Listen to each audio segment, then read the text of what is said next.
विधायक तथा पूर्वतन मंत्री राजेंद्र ढोलकिया परलोक। दीर्घ दिन धरी किडनी रोगरे आक्रांत थिले। चेन्नईर एक घरोई हस्पिटाल चिकित्सित होउथिले।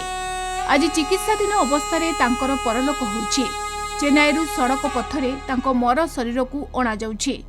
नुआपड़ारू 4 थर विधायक होइथिले राजेंद्र ढोलकिया। प्रथम थर 2004 रे स्वाधीन भावे लड़ी विधायक होइथिले।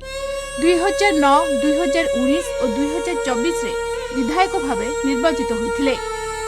ढोलकिया 2022 ରୁ 2024 जाए योजना और समन्वय विभागर मंत्री थिले। नुआपड़ा विधायक राजेंद्र ढोलकिया परलोकरे शोक प्रकाश करिसेंती मुख्यमंत्री मोहन चरण माझी।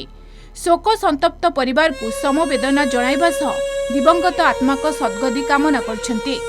सेहीपरि ढोलकिया वियोगरे शोक प्रकाश करिसेंती विरोधी दल नेता नवीन पट्टनायक।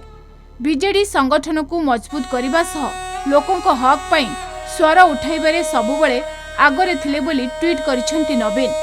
पीसीसी सभापति भक्तचरण दास मध्य गभीर शोक प्रकाश करिसेंती।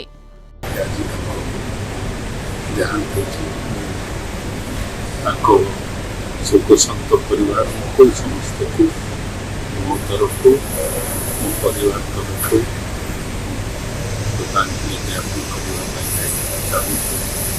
महाप्रभु जगन्नाथ परिवार को आत्मा को शांति पुओ सागर मुझे भी कथबार्ता हेली आउ 2-3 घंटा भितर से हॉस्पिटल कागज पत्र काम सारी बाय रोड आसबे।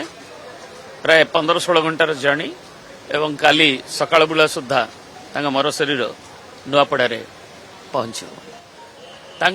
तिरोधान रे मुख्यालय रे 1 मिनिट दलर सब कार्यकर्ता युव छात्र नेतृत्व समस्त महिला समस्त उपस्थित रे 1 मिनिट नीरव प्रार्थना करा जायछि। समग्र अभिभक्त कलाहांडी शोक संतप्त होइछि। परिवारजन को प्रदेश कांग्रेस कमिटी तरफ आम समवेदना जनाऊँ। आत्मा सद्गति आम ईश्वर पाखे प्रार्थना करूँ। नुआपड़ारे बीजेडी जड़े टाणुआ और लड़ुआ नेता थिले राजेंद्र ढोलकिया। तांको वियोगरे विभिन्न महल रे शोक प्रकाश पाइछि। Bureau report Kalinga TV.